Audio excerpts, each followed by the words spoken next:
Hello, and welcome to Minnesota's Bringing the Farm to School training. My name is Kate Siebold, and I work for the Minnesota Department of Agriculture. This training is designed to give an overview of how farms can fit into farm to school programs and discuss need to know topics such as food safety, product standards, packaging and pricing, legalities, and communicating with school food service buyers. For well over a decade, farm to school has been happening in communities across Minnesota. And as you'll learn in this training, farm to school is gaining even more momentum right now, which makes it a great time for producers to get involved. There are currently more than 650 schools across Minnesota that buy and serve food to students every day. And in the 2018-2019 school year, which is the most comprehensive data we have prior to COVID, there was a total of almost $165 million provided in federal reimbursements to support school meals. We also know from the USDA Farm to School census that 262 schools already participate in farm to school in some way, and about 16% of their total food costs are spent on local foods. So as you think about selling to schools, there are many schools that are already familiar with farm to school purchasing to some level, and there are also many more that you could help start farm to school. And both categories represent opportunity for you and your farm.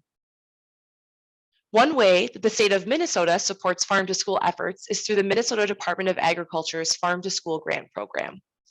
The purpose of these grants are to increase the amount of Minnesota grown and raised foods used in school nutrition programs, and through this, support market development for Minnesota farmers.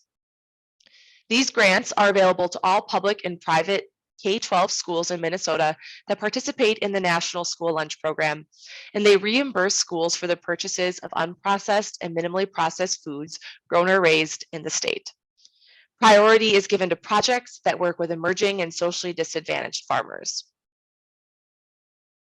In August of 2022, the Minnesota Department of Agriculture received nearly $3.5 million from the USDA's Local Food for Schools program to strengthen local and regional food systems, expand economic opportunities for socially disadvantaged producers, and increase consumption of local food in schools.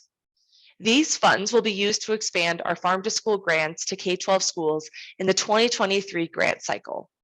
This means that the Minnesota Department of Agriculture has more than 4 times the funding to award farm to school grants this year. So when we say that it's a great time for producers to get involved, this is part of the reason why. There are 2 different grant options that schools can apply for. The first bite is for schools that are perhaps new to farm to school and want to start small. And the full tray grant is for districts that have some farm to school experience or who are ready to jump in and start farm to school at a larger scale. This year, thanks to that additional funding available, the maximum award for the first bite grant is $10,000, and the maximum award for the full tray grant is $100,000. Neither grant requires any matching funds from the school. Schools that apply for one of the 2 food grants can also request additional funding to support the purchase of new kitchen equipment that helps them buy and serve local food.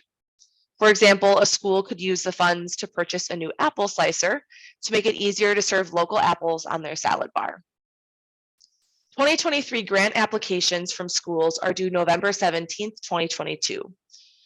Farms may be approached by schools to provide a letter of support, which is a requirement for the full tray application. But schools can continue to build connections with farms after that November 17th deadline.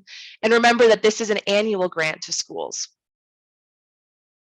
The MDA Farm to School grant will reimburse schools for unprocessed and minimally processed foods that are grown or raised in Minnesota. So this includes fruits, vegetables, many dairy products, eggs, beans, and grains.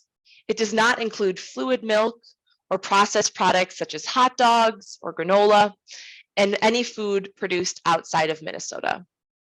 However, I will note that what's eligible for this grant is not exclusive to what schools can buy from local farms.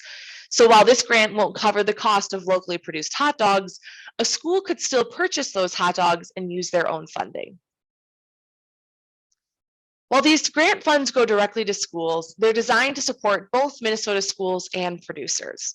So if you are interested in selling to schools, these grants could be an opportunity to make connections and get some of your products into cafeterias to start building long-term relationships. Grantees of the 2023 grant cycle will be announced in January of 2023 and listed on the Minnesota Department of Agriculture's Farm to School website. Take a look at that list and reach out to schools near you to start a conversation about what you can offer them. And remember that while this grant cycle in 2023 is particularly exciting, given the additional funding we have from the USDA, the Minnesota Department of Agriculture's Farm to School grant is an annual grant. And regardless of a grant, a school can buy local food from a farm at any time. So there's always value in reaching out to any school, any time of year to start a conversation about how you might be able to work together. In the next modules, we'll share more about how schools purchase food, what you need to know when growing food for schools, different ways that you can get your products into the cafeterias, and strategies for building relationships with buyers.